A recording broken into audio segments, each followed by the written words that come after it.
Thank you all for dropping in and welcome. Welcome back. I'm Jack, and we're excited to continue the Bridge to AI Training, Recruitment, and Mentoring Working Group Lecture Series for 2025 and 2026 as part of our novel AI technology module. Today's lecture is titled Emerging Applications of Transformer-Based Language Models and to Comparative and Evolutionary Genomics. This session explores a rapidly evolving area at the intersection of artificial intelligence and computational biology, how transformer-based architectures originally developed for natural language processing are now being adapted to interpret biological sequences and model evolutionary relationships at unprecedented scale. As genomic data sets continue to grow in complexity and volume, these AI-driven approaches are reshaping how researchers study phylogenetics and comparative genomics and large-scale biomedical influences. So we're very pleased to host today's lecture, and I'll now turn it over to Pepe for the introductions. Thank you, Jack. It is my great pleasure to welcome and to introduce our guest of honor speaker, Professor Kevin Liu, who's Associate Professor in the Department of Computer Science and Engineering at Michigan State University.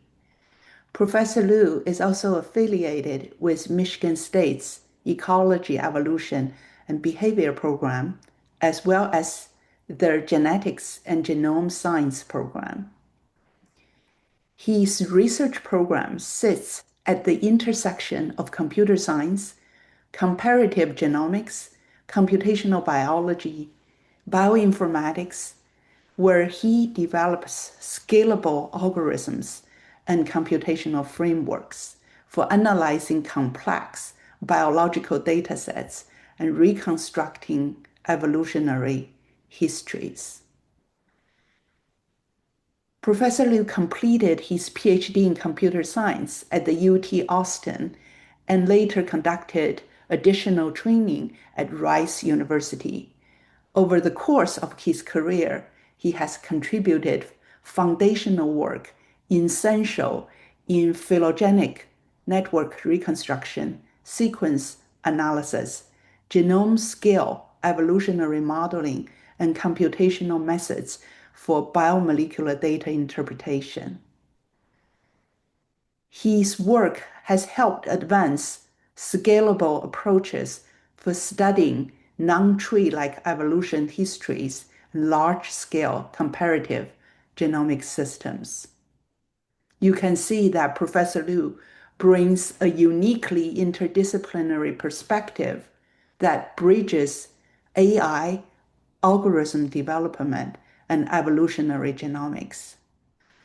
More recently, his work has expanded into understanding how modern AI frameworks, including transformer-based language models, can be adapted to genomic and biomolecular sequence analysis. These fundamental contributions he has made led to influential software tools and method advances published in leading journals across bioinformatics and computational biology, including Science, PNAS, Bioinformatics, and other major ACM IEEE conference proceedings. His work has been largely recognized through different platforms as well as prestigious honors, including the NSF Career Award, NSF CR2 Award, and previously he was a recipient of the NLM CAC Postdoctoral Fellowship. His research accomplishments also given him an active leadership role in the broader computational biology community. He has served as area chair, program committee member for major international conferences such as ACM BCB, RECOMB-CG, and IEEE BIBM.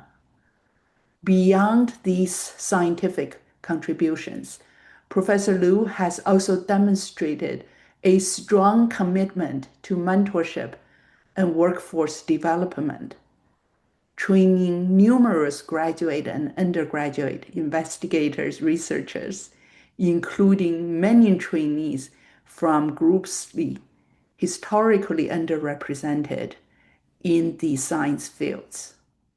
We're very honored to have Professor Liu with us today. I'm going to hand this back to you, Jack, on the learning objectives of his lecture. Thank you, Pepe. Before we begin, let's briefly review the learning objectives for today's lecture. First, we'll explore how transformer-based language models originally developed for natural language processing are being adapted for applications in comparative and evolutionary genomics. Second, we'll examine emerging computational frameworks that use transformer architectures for tasks such as evolutionary distance estimation, sequence analysis, and large-scale phylogenetic inference. Finally, we'll discuss current limitations and open challenges in genomic language modeling, including opportunities for improving scalability, interpretability, and biological relevance in future AI-driven genomics research. And with that, I'll hand it over to our esteemed lecturer. Thank you. Great. All right. Actually, not this one. This one. Thank you so much, Jack, for basically covering the objectives. Also, thank you, Professor Ping, for that very warm introduction. So we're going to proceed past the objectives that Jack just mentioned. Please share your screen. Oh, apologies for that. Let me try again and fix my screen share. There we are. Thank you for that. So move this out of the way and play. Great. So let's begin with some background and introduction to a topic which I think has been covered quite in depth, basically through the Bridge to AI training videos so far. I'm sure that all of you have had quite a lot of introduction to large language models and how they represent a real breakthrough in artificial intelligence in the last few years. And so here's a chart with some notable large language models, or LLMs, starting from about 2018, leading through 2023. They're ordered vertically based on chronological order that they were introduced. And on the horizontal axis, you'll see model size. I believe it's in billions of model parameters. And you can see kind of how things have kind of varied over the years. And so really, they were all introduced with the idea that we can apply some of the breakthroughs in deep neural networks and try to use them to model sequences of natural language text. And the specific advances in these deep neural nets were meant to capture dependencies within the text. So for example, if your tokens are words, then you can think about trying to capture relationships between the different tokens being words that appear in a text corpus. And so if you think about the connection then from natural language text to other forms of sequence data, for example, biomolecular sequence data, it's really natural then to try to apply these large language models, or LLMs, to other data like genomic data or protein sequence data. So in the case of protein sequences, when you apply these language models to them, that they basically result in models known as protein language models, or PLMs, and these include some very influential ones, such as AlphaFold that was introduced in 2021. Then when you apply them to genome sequence data, then you are talking about genome language models, or GLMs. And so this particular jump from natural language to biomolecular sequences seems pretty natural. It seems kind of like a natural next step. But in reality, the connection is a bit more complicated than that. And so the latter biomolecular sequence data domain basically has some important differences. And a lot of research on PLMs and GLMs are meant to try to better deal with some of these differences, which we'll talk about today. So at a high level, if you've got a genomic language model, or GLM, typically these models are pre-trained on either a single genome or multiple genomes, shown here on the left of this diagram. These could be a reference genome, resequenced genomes, or genomes from public databases or other sources. Once you have done the pre-training, then you typically will fine-tune for different tasks that you're trying to apply your GLM to, typically in a supervised learning setting. These could include things like trying to identify functional regions in genomes, trying to predict variant effects, trying to predict gene expression levels, and other applications, which we'll talk about shortly. Now let's talk about the GLM itself, which was in the middle of the previous slide. So here is basically a conceptual framework for classifying GLMs that I find pretty helpful. It's actually kind of synthesized from a few different reviews that were published last year, including one by Benegas et al. And another by Consens et al. And so we'll talk about kind of a few different components that go into this framework.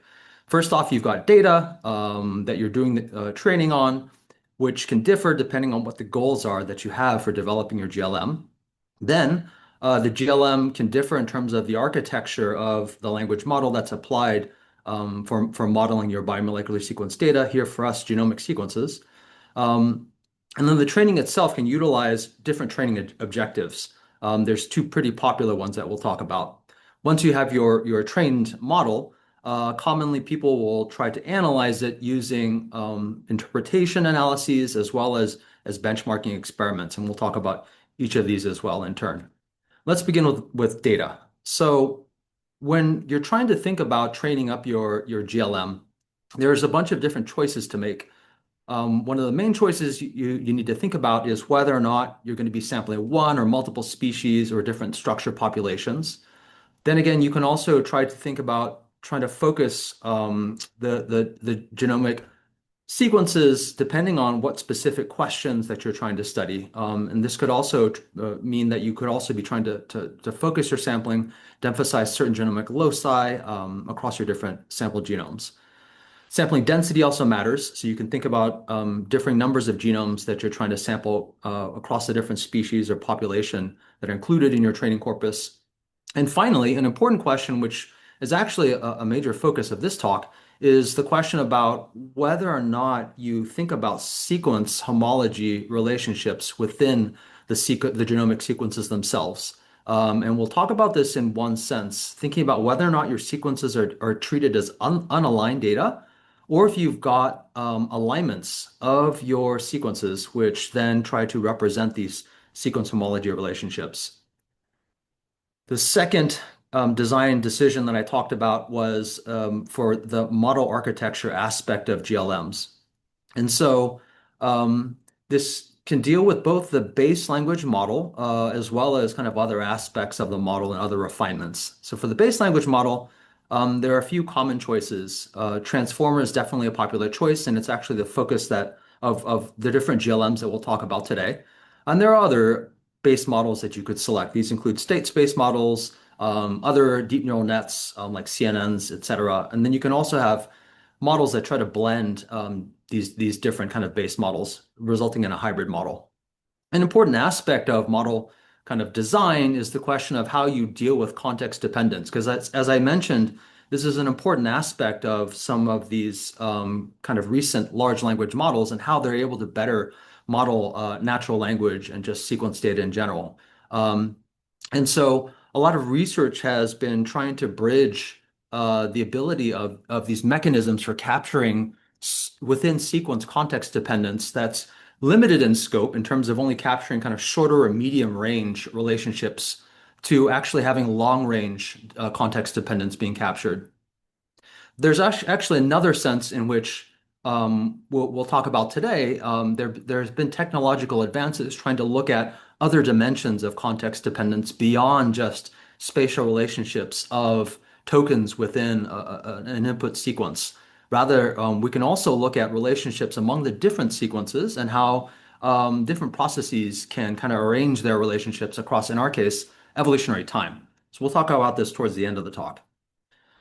I had mentioned that another key element of these language models is how they're trained. And so one of the kind of popular ways to do so nowadays is using self-supervised learning during the pre-training phase, excuse me. And there are really two main training objectives that are used for this purpose.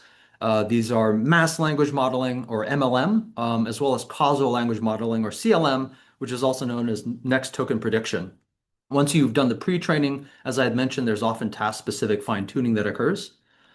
Let me just briefly cover this because it is a bit relevant to some of the GLMs we'll talk about shortly. When you look at MLM, the MLM training objective, it basically is the following. You're taking your genome string from a pre-training data set. And for MLM, you're going to randomly mask different positions. And the goal of the training is then to learn the probability distribution of the masked position conditioned on the unmasked nucleotides at all other positions. CLM, in contrast, is trying to make prediction for the probability of a nucleotide at the next position, wherever you're currently at, given the context of the genome prefix leading up to that point. And so this is shown using kind of the little example with 6 nucleotide string that I'm showing at the bottom here of the slide. Once you've done the training, as I had mentioned, there are different analyses that are typically performed. One set of analyses is trying to get at interpretability, just trying to get at the interpretation of the model. And there are a bunch of common techniques for looking at this, including dimensionality reduction techniques, applying unsupervised clustering, often coupled with that dimensionality reduction, and then visualizing kind of the embeddings that are learned with it and with the clustering once you've projected down into that reduced space.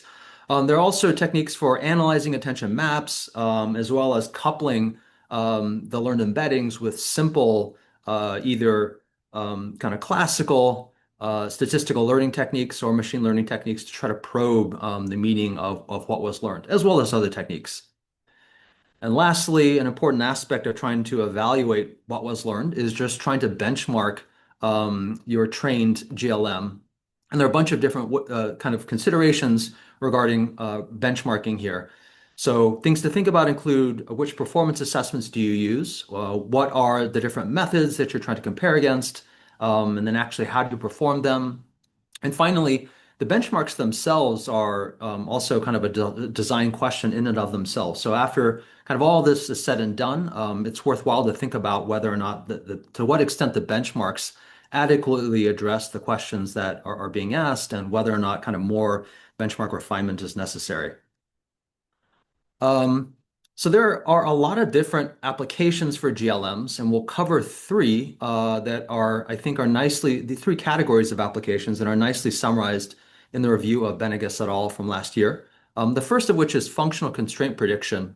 And the idea is that basically within this particular application, kind of classically for genomics, allele frequencies are basically taken as an indicator of functional constraints at a locus, in the sense that if you've got deleterious variants, they're basically going to be a lot less common because they're deleterious. And so in the context of GLMs, the way in which they are trying to do prediction for the nucleotide at a position, you can basically use that probability to calculate, excuse me, a log likelihood ratio of the different alleles that occur, and use that as a predictor for functional constraint, following kind of this basic insight that I just mentioned. In addition to that important application, there are also applications which try to utilize the generative aspects of GLMs. So similar to how GPT, in the decoder formulation of GPT, you can basically take a sentence fragment as a prompt and then have the GLM predict the next token and repeat this procedure recursively to generate a new sequence. And so this has been used to create both kind of short and long genomic sequences for different purposes. Lastly, there are applications which basically can be classified as forms of transfer learning, and really two in particular. So you can in the first application set try to use the learned features and use them directly in downstream analysis. The second approach is basically to take a pre-trained foundation model and then fine-tune for downstream tasks under study. So now that we've covered the basic conceptual framework of a GLM, let's take a look at some example GLMs to kind of see how different design choices can be applied for the different parts of a GLM that I just mentioned. And we'll also cover some of the specific innovations that have emerged over the years since 2021.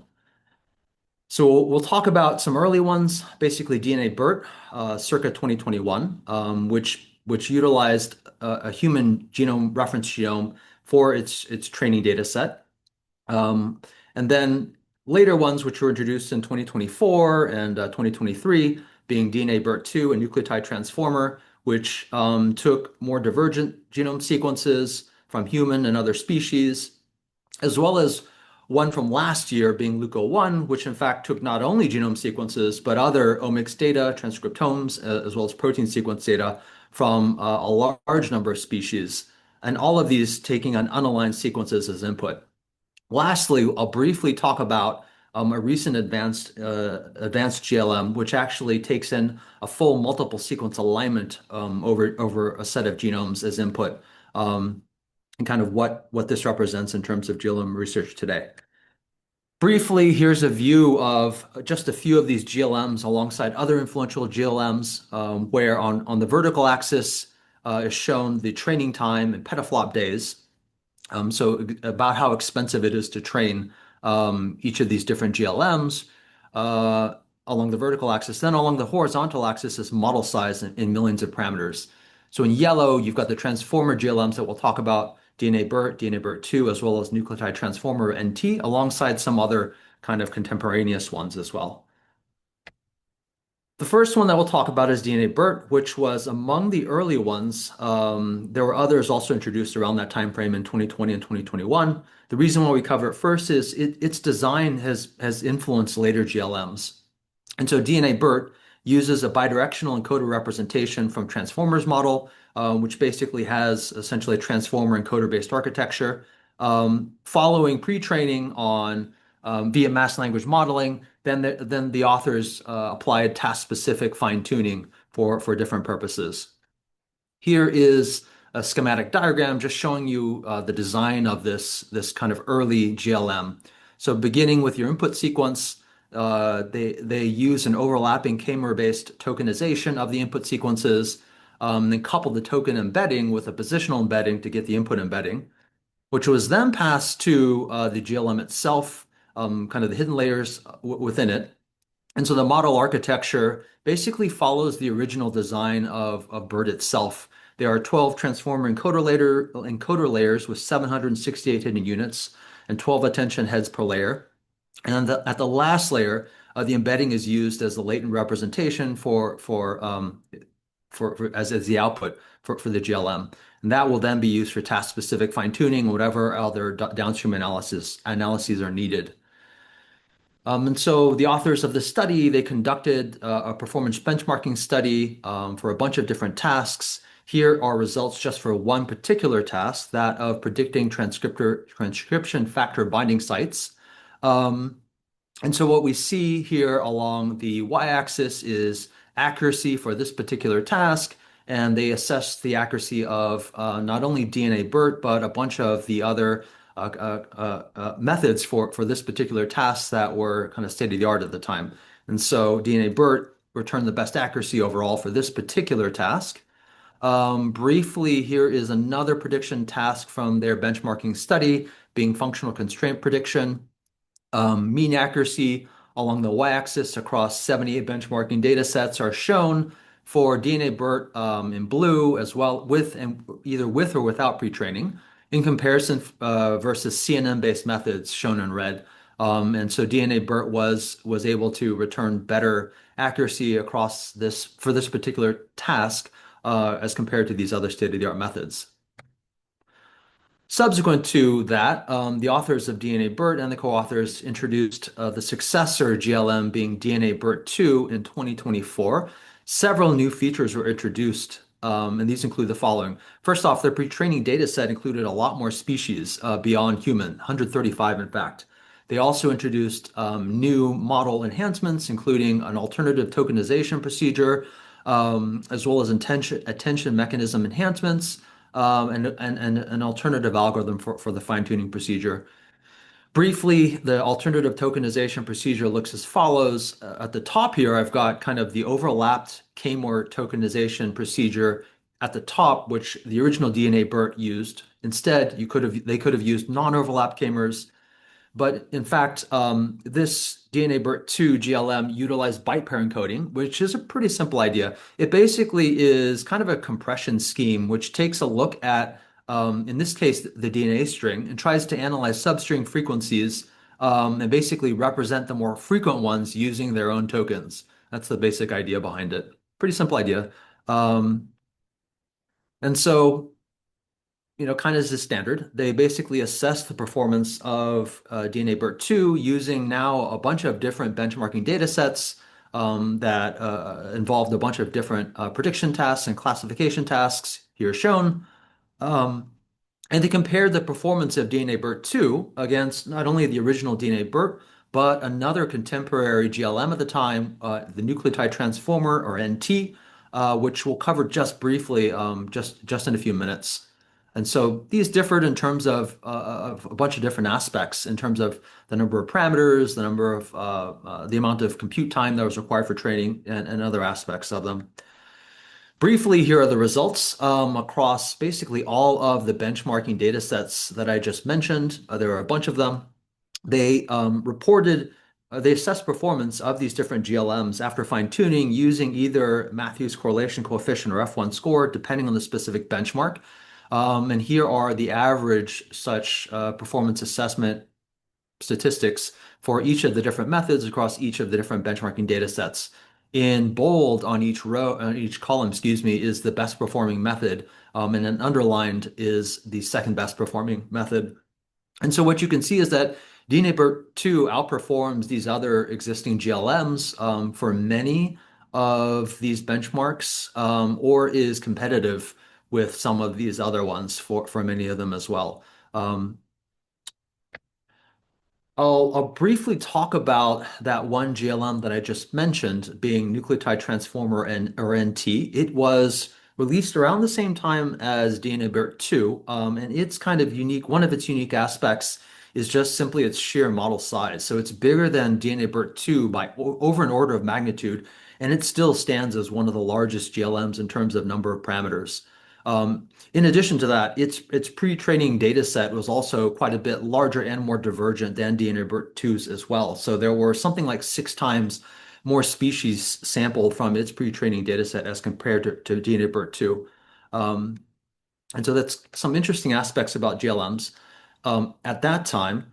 Then a year later, a year later in 2025, he et al. Introduced a new GLM, which they named LUCA1, and it offered some interesting features beyond the state of the art of 2024. First off, this was a GLM that not only included genome sequences for training, but it was actually pre-trained on other omics data, being transcriptomes, as well as proteome data.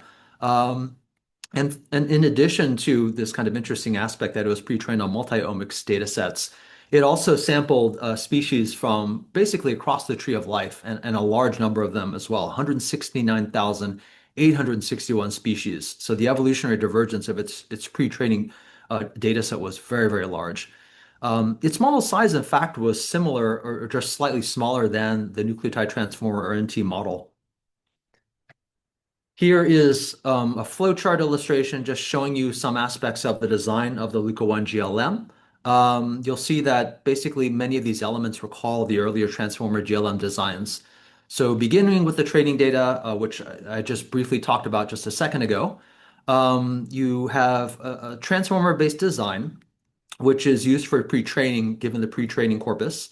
But another interesting kind of difference here, the authors chose to use 8 specific semi-supervised pre-training tasks to try to improve what was learned from the pre-training phase. And then following that, the authors studied the performance of their GLM on those same 8 specific tasks.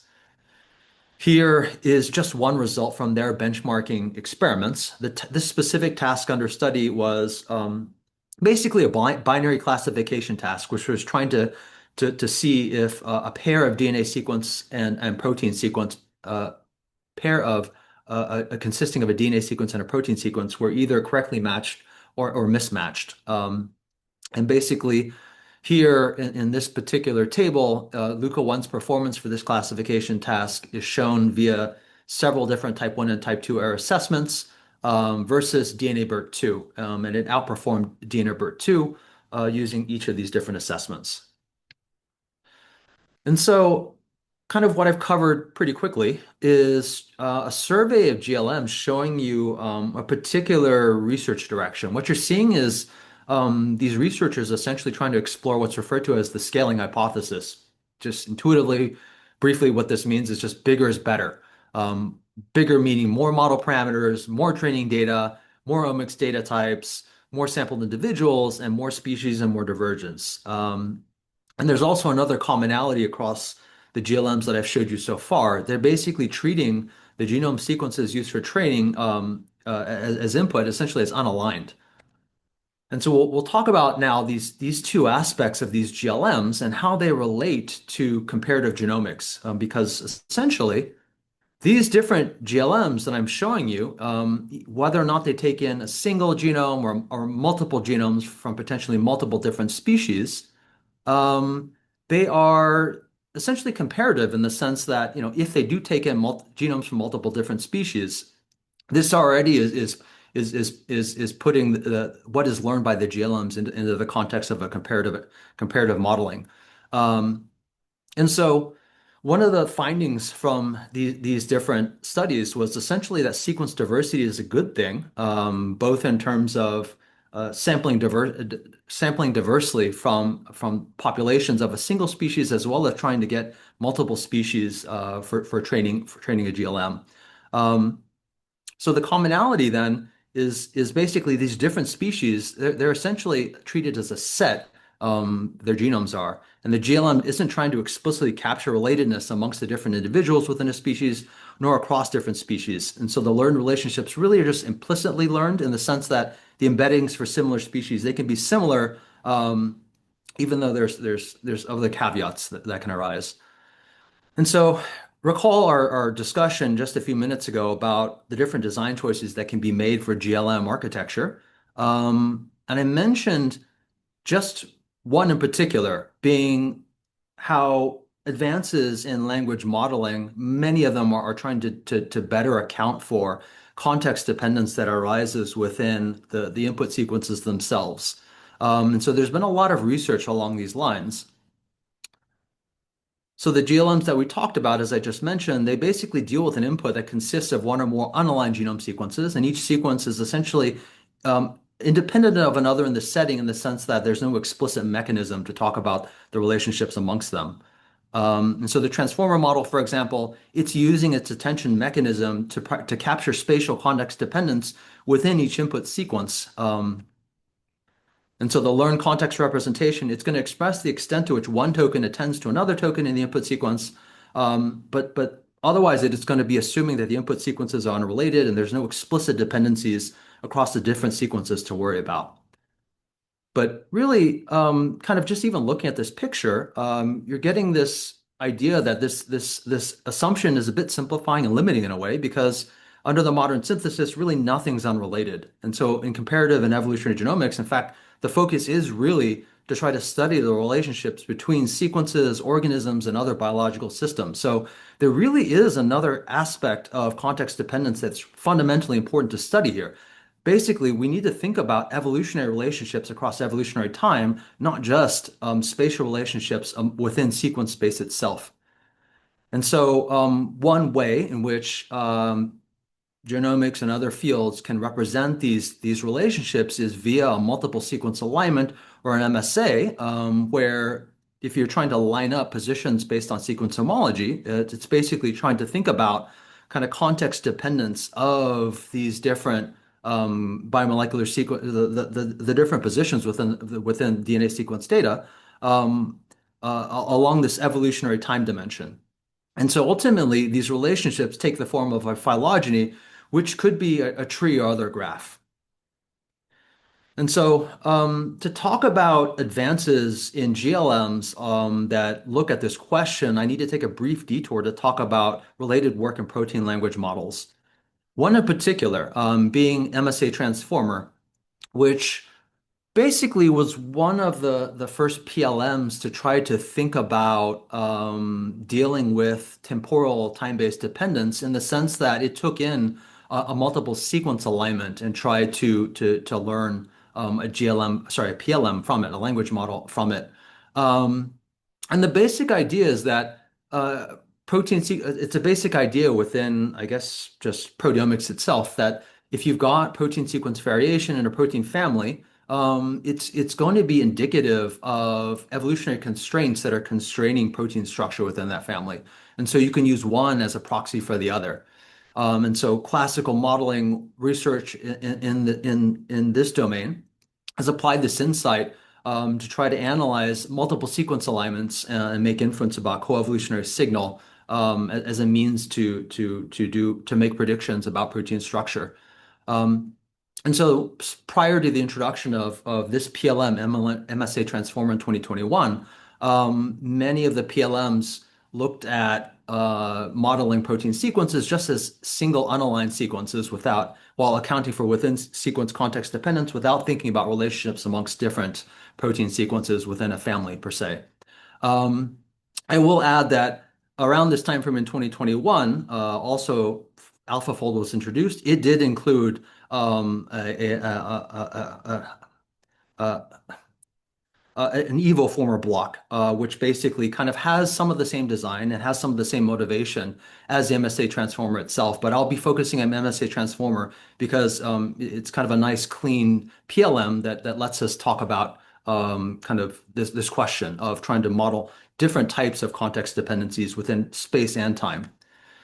So briefly, kind of the idea that the technique that MSA Transform introduced was basically a modification of the attention mechanism, which was proposed earlier, which basically tries to attend to not only within sequence dependencies within a row, referred to as row attention, but actually within an MSA, also for a particular position, looking at these dependencies that can arise kind of across evolutionary time for the different sampled sequences under study. So this would be what's referred to as column attention. And this work basically builds on some earlier work from machine learning, which proposed axial attention as kind of this modification of a traditional attention mechanism for dealing with multidimensional data rather than just single-dimensional sequence data. That's basically kind of the essential modification that MSA Transformer utilized to try to reason not only about within sequence spatial dependence, but also kind of across sequence temporal dependence. In addition to that, they had other modifications, such as trying to tie together the parameters for the row attention mechanisms across different rows. This was to basically have smaller, more scalable models to deal with. Otherwise, the design basically has some similarities to the GLMs that we talked about before. Row attention and column attention layers would be interleaved, and then you'd have stacking of such mechanisms. Briefly, the authors who introduced MSA transformers studied it for a bunch of different tasks. For some of the fine-tuned tasks, they looked at unsupervised contact prediction and compared it to other state-of-the-art methods, including ESM and other kind of classical methods, and it basically outperformed them both in an unsupervised and supervised setting. So given kind of that advance, other scientists have now tried to look at exactly what was learned and kind of other aspects of what exactly MSA transformer is doing to attain kind of these performance improvements. So one particular study that appeared just a few months ago from Chen et al. Looks at the question of whether or not MSA transformer is learning phylogenetic relationships themselves within the protein families. And so they basically conducted a pretty extensive study looking at both the learned embeddings as well as the attention values of the different attention mechanisms to see the column attention mechanisms to see if in fact there was correlation with phylogenetic distances. I would have to say that the results are a little bit mixed, but somewhat promising. And so one of the takeaways from this particular study is it's possible that it could be learning some phylogenetic structure in terms of either the embeddings or the attention weights that are being learned. Um, but it's a little bit of an open question because, as I had mentioned, these two dimensions are essentially kind of bundled together in a way. And it really is an open question about what is exactly being learned. And another aspect of all of this is it's basically dealing with protein sequence modeling. What about genomes and GLMs? In brief, there is some work along this front as well. And so just recently, a few months ago, Benegas et al. Introduced a new GLM, which basically tries to take some of these ideas and apply them to genomic sequences. Rather than working with unaligned sequences, it's going to be trying to learn models of multiple sequence alignments. Um, and so in the unsupervised setting with no fine tuning, this particular GLM, GPN-MSA, it outperforms state-of-the-art methods on functional constraint prediction tasks. And there's also some promising indicators that what is being learned is in fact also informative of these temporal context dependencies. Here's a small illustration from their paper, which basically shows the basic design of this GLM. In fact, this GLM is a lot simpler in design than the MSA transformer. Basically, GPN MSA, it concatenates across species, and so the time dimension essentially gets folded into the space dimension. There's really no distinction between column-only attention and row-only attention, and that's pretty much it. Otherwise, it's coupled with a generic transformer model architecture, and the design is roughly similar to the GLMs that we've talked about so far. For the specific task under study that I mentioned, in fact, using this simple design, GPN-MSA was able to outperform other state-of-the-art methods, GLM-based or not, for this particular task of trying to do pathogenic variant classification. And so here in this particular bar chart is just one type 1 and type 2 error assessment where this GLM was outperforming the state-of-the-art. I'll briefly mention that my lab has also worked a little bit along on this question, but more directly addressing the connection between MSA transformer, where it does have this column attention mechanism and seeing whether or not, in fact, it can be used to learn phylogenetic relationships. We have a paper introducing a small scale language model for this question to try to get at this question with kind of a cleaner experimental design. We refer to this language model as Firefly. It's been accepted for publication in this year's RECOMB-CG conference, and it should appear soon in the conference proceedings. That's basically it. I'll finish now with a summary and some thoughts about where GLM research is headed. What we've talked about so far are how recent advances in language models have been applied to try to learn genomes and generate context-aware representations of them. And so these genomic language models, or GLMs, are finding a lot of applications nowadays in comparative genomics and other related topics.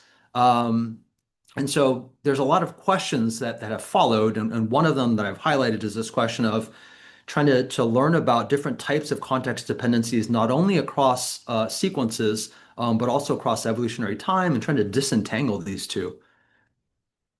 Let's talk now about where we're headed. And to do that, I'm just going to talk briefly about kind of one other new development.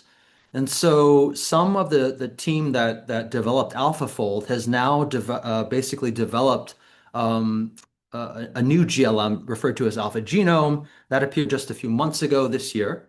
And so here is just a snapshot of a news article reporting on this that appeared in the New York Times that same month. And here's a snippet of the article, which I'm just going to give you two quick quotes just to highlight one thing in particular, which is really kind of the open questions that the community is facing. And there really is a fundamental divide. One researcher was quoted in this New York Times article saying that GLMs are an engineering marvel, and another basically didn't see much value in them. And I think, this article, if there is one takeaway from it, is simply that, it is really unclear where we are and where we're headed. And so I think there are a few reasons to that I'll point to. One in particular, I think a primary reason for some of this divide is simply that for GLMs, unlike for PLMs, unlike with LLMs, I would argue there really isn't a killer app yet so far. Not like there are with PLMs and LLMs, and perhaps it still awaits such a killer app, and it could arise. And what that could look like is really unknown at this point, I would say. In addition to that, there are other kind of active areas of research. These include trying to integrate different types of omics data alongside genome data. I had mentioned this aspect of trying to think about orthogonal dimensions of of context dependence and trying to disentangle them as well. Um, and then there are other issues which have been actually very nicely covered in this Bridge to AI training modules and videos so far. These include things like genomic privacy and other ethical, legal, and social implications. And finally, I'll just mention that a lot of the progress in language models and GLMs and the applications of AI and machine learning to biomedicine and biology in some sense builds on some of the advances in AI and machine learning itself. And I'll just highlight that there is an active area of research in AI and machine learning to move beyond just statistical approaches, using concepts from mathematics and logic and economics and utility theory. I think there's a lot of kind of fruitful research that's going on there, which I think will ultimately prove very useful within GLMs and other aspects of AI and machine learning and biology and biomedicine. With that, I'd like to thank some of the funding agencies that have supported myself and my lab. And you can find more contact information for myself on my website, and feel free also to contact me if you have any questions. With that, thank you very much for your attention. I'd be happy to answer any questions that you have. Thank you, Professor Liu. This is fantastic. And we also have a very active and engaging audience that I currently see multiple questions. If I could trouble you get started. So the first one says, for Luca 1, did you benchmark each individual modality separated? Where is the signal coming from the most? That was I one see. of your PowerPoint slides. Yes. So for the particular uh, part of that study that I highlighted, that experimental study being, I guess, this particular one. The question was about modality. Um, and so it's only one, I guess maybe I can try. Anyways, at the bottom left corner of this schematic from this particular paper last year, I think believe it's last year. It basically is this particular task, which the authors refer to as the central dogma task. It's the binary classification task that I just mentioned. So basically, there you're looking at what a pair of consisting of a DNA sequence and a protein sequence, and the only question is whether or not they're related or not. In the central dogma sense, and so that's basically it. And so I I wasn't guess. sure. Are you sharing a screen? Are you showing something? Sorry. Oh, sorry. Yeah, Apologies for yeah, that. Thank you again, yeah. Jack, for that. Let me try again. Um, I'm gonna go back to Zoom and re-enable my screen share. Guess I shouldn't have stopped that. There it is. And what I was just showing was this slide. And so from this 2025 study, as I just mentioned, I actually only presented results for just a part of their benchmarking study, looking at just one task, Uh-huh. shown at the bottom left of this schematic. And so what these authors refer to as the central dogma task is really just trying to look at for a pair of sequences sampled from their training corpus, being one DNA sequence and one protein sequence. Are they associated or not? Basically, that's Mhm. basically it. It's a very simple question. And so the binary classification task is simply that. And so the results that I'm reporting from their study is basically just looking at that. Either you say they're related or not, or they're unrelated, and that's basically it. Um, and so I guess coming back to that same question, I believe yes, the test data, I think they adopted kind of a standard procedure. They would try to basically have. I think the question was just about modality. The modalities of the test data would then just be the same as the modalities for the data used for training, if you're Mhm. asking about the modalities. Mhm. So the next question is from Stephen Sway. And he's asking how can evolutionary constraints be introduced into language models? Are these constraints probabilistic or other components? Yes, thank you for that question. That's an excellent question and one which I'm very much interested in. I only introduced just some kind of current work, which is a bit I would say it's where we're at. So the short answer is within the work from the Song Lab at Berkeley, resulting in this GLM, GPN MSA. Actually, the approach was pretty simple. So there was, in fact, really no, I would argue, no explicit. Um, I take it back. So there's no explicit. I think that's accurate. There's no explicit mechanism within this GLM itself to try to capture evolutionary relationships.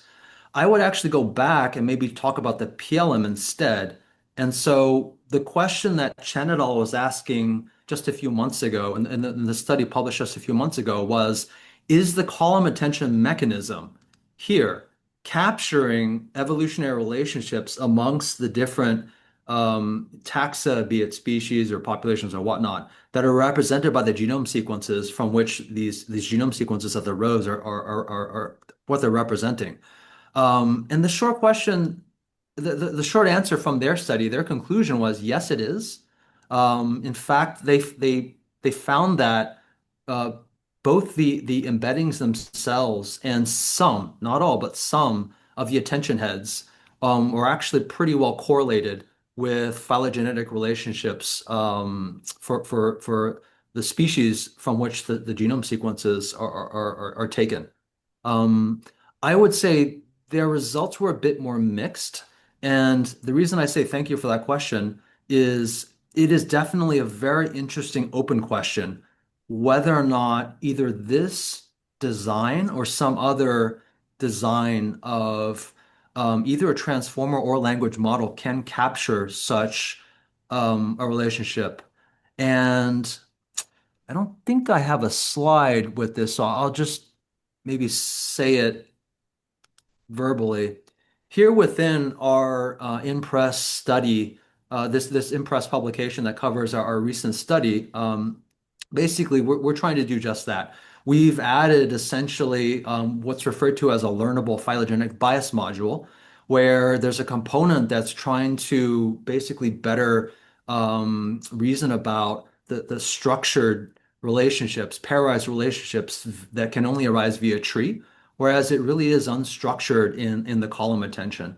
So the short answer to your question is basically in the MSA transformer, it is a statistical model, but unstructured. There is other work which is trying to basically constrain what is being learned a lot more using kind of other approaches. So this specific study, we're trying to use ideas from physics and for machine learning to better constrain what is being learned in the form of kind of graphical constraints that arise via a phylogenetic tree. So thank you for that question. The short answer is, it can vary, and I've shown you just a few examples so far. Fantastic. So the next question is related. When using MSA transformer models as a proxy for evolutionary information to predict, I'm not sure you did protein structure, but how confident can we be that the model is learning biologically meaningful co-evolutionary constraints rather than just statistical relations that emerge from the alignment itself? I see. I think your question is a very timely one to whoever asked that question, and it is exactly the question that Um, I think Chen et al. Are trying to get at in this study from just a few months ago this year. And they're trying to get at it with a detailed set of experiments. And they have a few different approaches to try to answer this question. So to begin with, they show that what is being learned actually does correlate pretty well with phylogenies that have been reported, number one. Number two, they have kind of other techniques that are fairly common in the experimental literature, trying to remove signal via either row-based or column-based shuffling, and kind of showing that the loss of signal, then you start to lose some of the information that's being learned. Um, so the short answer is this study tries to get at it, and I think that is an essential question. Um, is what's being learned in here, the column attention mechanism of MSA transformer, is it in fact real, biologically real, or is it kind of an artifact?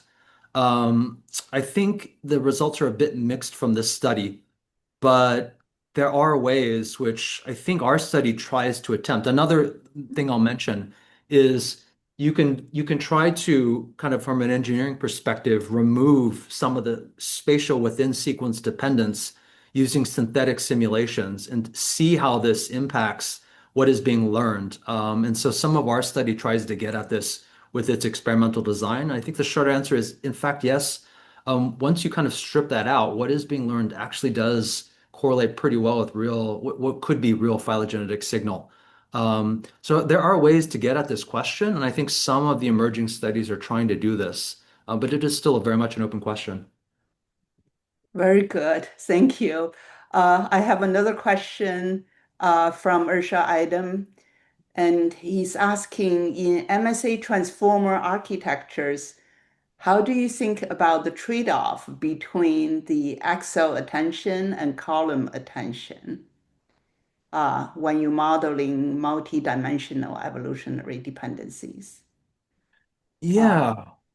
Um, I, I, I, I wonder what is meant by trade-off here. It could mean trade-off in terms of uh, Balancing computational scalability against preservation of biologically meaningful signals. sure, indeed.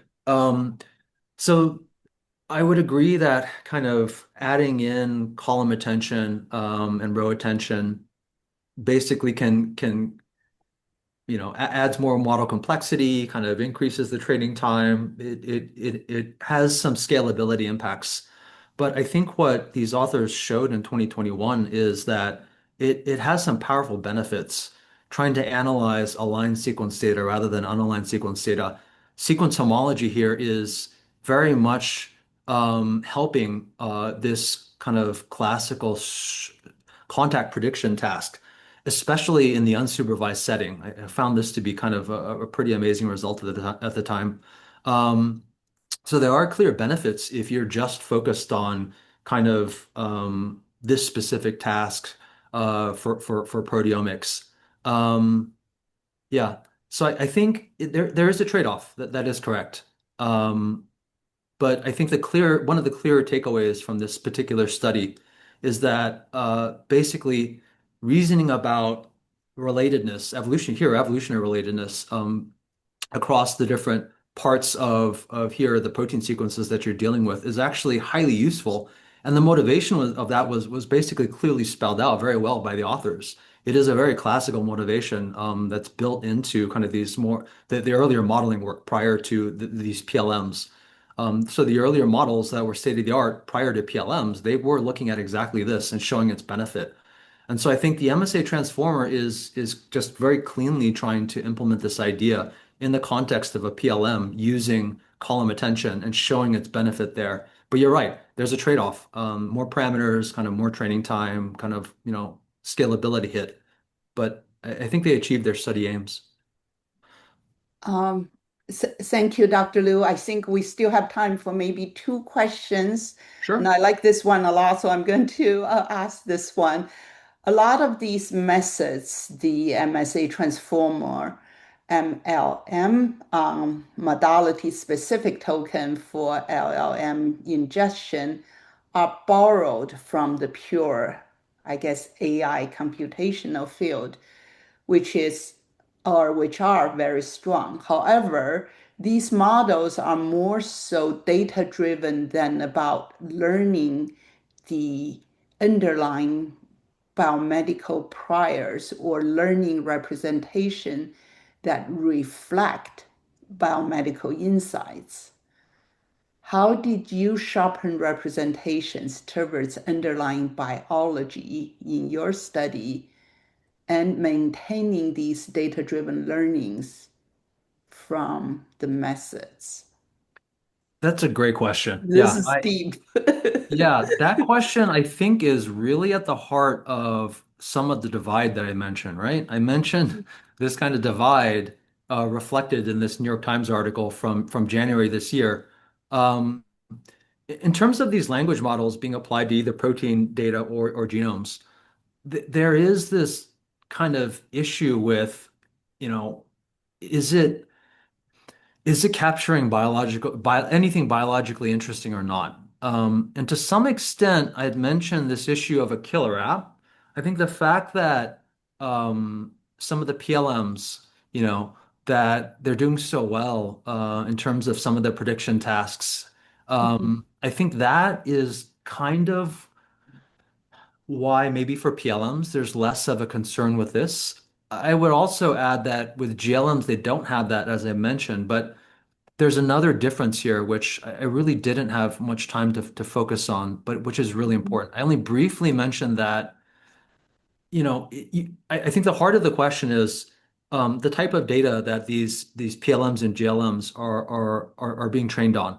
It is very different from the natural language text that large language models are trained on. And these differences are important and very interesting, in fact. And so some of the research for PLMs and GLMs is trying to basically improve how these language models capture this different type of data, but there's still a lot of room for improvement. And the last thing I'll mention is, in proteomics and genomics, these are, very different types of data as well. And so there's many, many differences that, aren't being captured in terms of modern day PLMs and GLMs. And so much more could be done in terms of this. All I can say is it's early days. And so, that's why both of these areas are very active areas for research. And so you should be seeing a lot of new developments this year and in the coming years. Thank you, Professor Lu. There are many additional questions. We're going to try to record them down and send them to you after this lecture, as our time is here past 1 o'clock. I'm going to give it back to Jack for his concluding words. Thank you, Pepe. And thank you, Dr. Liu. On behalf of the Bridge to AI Training, Recruitment, and Mentoring Working Group, I'd also like to sincerely thank you, Dr. Liu, and all of today's attendees for being part of this session and for contributing to the success of this lecture series. While today concludes the final scheduled lecture within our novel AI technology module for this cycle, we view this as an important foundation for a growing area of learning and engagement that we hope will continue to expand alongside the evolving mission and scientific landscape of Bridge to AI.